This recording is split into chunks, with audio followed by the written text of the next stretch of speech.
Vlogmas Day 4. I'm Linda, your hostess. Sorry, hostess with the mostest. Pronouns she, her. Thank you for joining me. Thank you for, hopefully you're enjoying these little Vlogmases. I know I've got quite a few new subscribers, so welcome. Just as a intro, if you missed that, my name is Linda. I live in South Surrey, in about 45 minutes outside of Vancouver, British Columbia. I've been podcasting for 2 years. I just celebrated my 2-year anniversary, and congratulations again, Joanne, for winning the Advent that I was giving away. So exciting. The whole purpose of my podcast is just to share the fun and the love of knitting. No politics, no social commentary, way too much of that going on out there. This space is all about the fun of knit, the fun of yarn, and really connecting with each and every one of you in something that we all share. We share a love of knitting for whatever reason we like it. For me, it is an avenue for expressing my creativity, which I'm discovering every day. I'm a very analytical person. My whole 30-year career was all about math and finance and financial markets. And let me tell you, talk about stress. So now that I am newly retired and my sister introduced me to knitting, I am just so thankful. So very, very thankful for this hobby that has given me so much pleasure, so much inspiration. I've met so many people online. I watch so many makers and podcasters and fellow knitters that really are kindred spirits. And I think that's what really attracts me to this whole pastime, is that we are a community of people that really enjoy and value making with our hands, appreciating, you know, the fiber to table, if you want, or the fiber to product process. And anyway, I'm going on. I know it's only December 4th, but I'm on a tangent because I just love it so much. And I do giveaways for no other reason than I would love that yarn that I'm giving away to go to somebody who is going to appreciate it, who's going to knit something with it, or gift it to someone to inspire them to knit.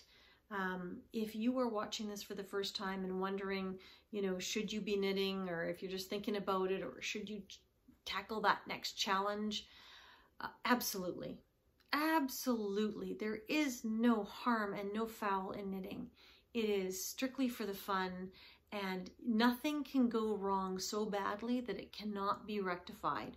Whether you tear the whole thing out, start new, or just drop it to the side, never look at it again, it is all part of the process. So, as I always say, there's method to my madness. Let me give you a perfect example of when things go horribly wrong. I know this is Vlogmas, but honestly, folks, I need to share this with you. I think I need to change the name of my podcast from the For Fun of Knit to something that says, what the went wrong with this project? Or what the were you thinking when you were trying to do this? Or who the hell taught you how to knit? Sorry for the swear words. Okay, some of you, I hope you're going to laugh at this. I really do, because I have to laugh at myself. If you can't laugh at yourself, who the heck can you laugh at? You know how I was doing my wonderful socks, and you know how I did my very first shadow wrap short row heels, and how the heels were too narrow the first time I did them, so then I added more stitches and I ended up with these mushroom-like heels, and now they're like, they fit perfectly except one of the socks. I don't know what I did on the inside, but when I turn the sock inside out to weave the ends, there were loops of yarn. I don't know what I did, but there were like loops, not in this one, not in this one, but in the sister sock.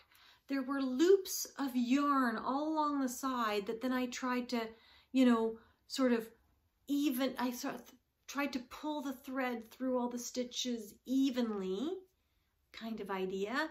And all I ended up doing was having a bigger loop and a bigger loop and a bigger loop. And it was in like 3 or 4 different spots. And then I had holes in the heels. And I thought, okay, I'll just rip the heel out. So rip the heel out. This is the sock. And then I thought, how hard can it be just to pick up where I left off? There are no words. There are no words. The misadventures and adventures of knitting. Well, this is misadventure like on steroids, man. I don't know what happened. But I started trying to unpick my actual sock because I had increased so many stitches to make that heel a bit bigger. And I thought if I just undid some of my knitting going back, I'd be able to take out the additional stitches that I did and then be at my regular 64 stitches. I don't know. I started unpicking, and then before you knew it, I was severing my sock way past the halfway point. I have no idea where the yarn begins and when it ends, and I don't know what to I don't know what to say. I have made such a colossal mess. Such a colossal mess. I don't even know what to say about this anymore. So, Merry Christmas. I know this is Vlogmas. I think what I'm gonna do is just cut it. I'm gonna just cut it here. And then I'm gonna have 2 separate pieces of socks. I don't know. Or do I just unravel it all? Just keep unraveling. Maybe that's what I'll do. Maybe I'll just keep unraveling this because it's cutting. You can see I'm severing my sock. So if I keep picking out this part, it's just gonna, maybe I'll just do that. And then figure out what to do with it after. O-M beep beep beep and G. I have no idea what I'm doing. But I'm enjoying, honestly, I'm laughing at myself. I have no, it's just a sock. No harm, no foul. It's just a sock. But I have no idea what I've done. Seriously, what would you make of this mess? So stay tuned for the next adventures and misadventures of Linda trying to knit a sock. I laugh at that. I don't know what I've done. I don't know. So I had to share that with you. It is December 4th. You're going to see this on Sunday, December 5th. Today has been that kind of a day. And so I'll show a few videos today about why December 4th was probably not the day I expected. A few disappointments today. So that would be one of them, and I'll share another one in the videos coming up. Anyway, folks, I hope you have a fabulous day. Stay tuned for my next Vlogmas, which will be much more knitting content and a little bit more perhaps positive in terms of the flavor. But if you can't, like I said, if you can't laugh at yourself, what's the point? So I'm laughing at that, but maybe you have some suggestions. I don't know, but I'm thinking I just gotta keep ripping it back, and I'm gonna have 2 pieces of a sock, and then I'm gonna have to somehow add the yarn back in, continue knitting. Oh, but one great thing that came out of this, there's always silver lining. How Christmas appropriate. There's always silver lining. And the silver lining this time would be that Lorian from Knitting Posse actually emailed me or got hold of me on Instagram, and she goes, Linda, there is a way to do a shadow wrap short row heel as an afterthought heel. So she has provided the link. I'll try and provide the link. If not today, then in a future video, I will provide that link.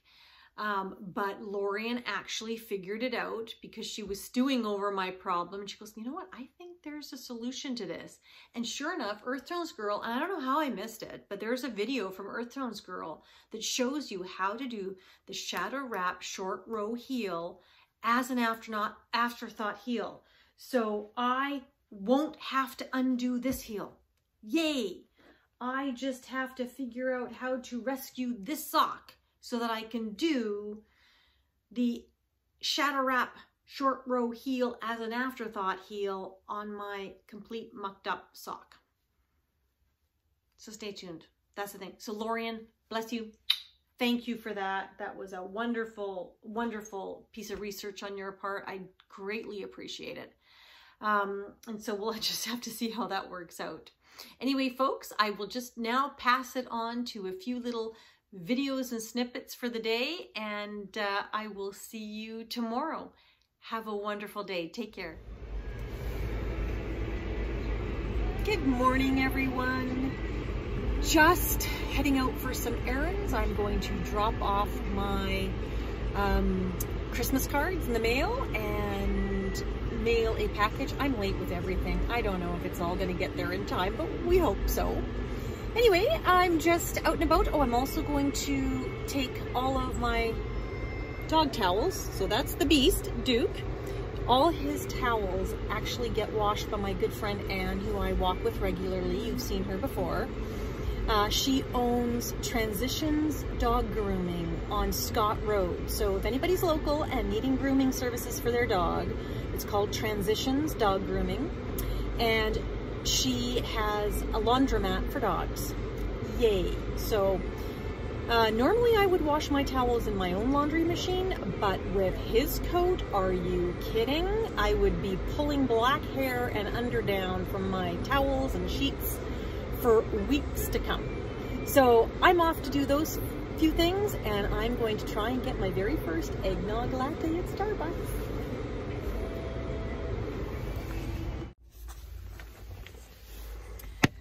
Okay, so I have just dropped off the towels to Anne at the dog grooming, and I need everyone to help a little Christmas elf out. Went to Starbucks to buy an eggnog latte for both Anne and myself. There are no eggnog lattes. They did not offer them this year. I'm in shock. Okay, little for the fun of knit Christmas tradition in our family.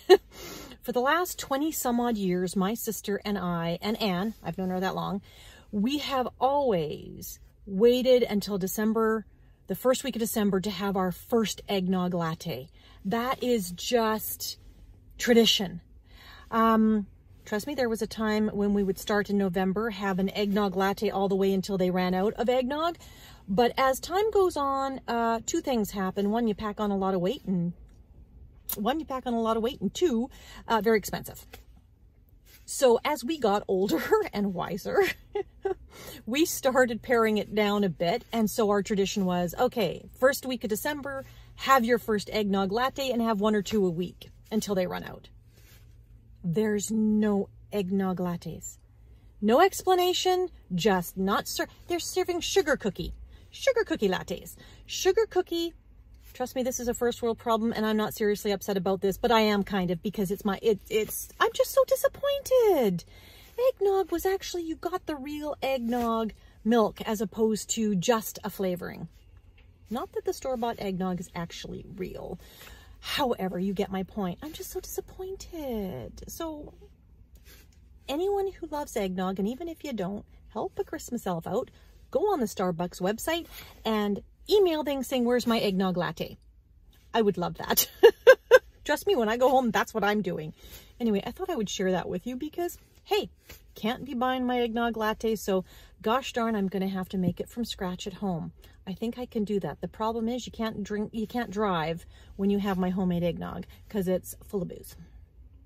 I'll show that to you when I start making it. Anyway, talk to you later.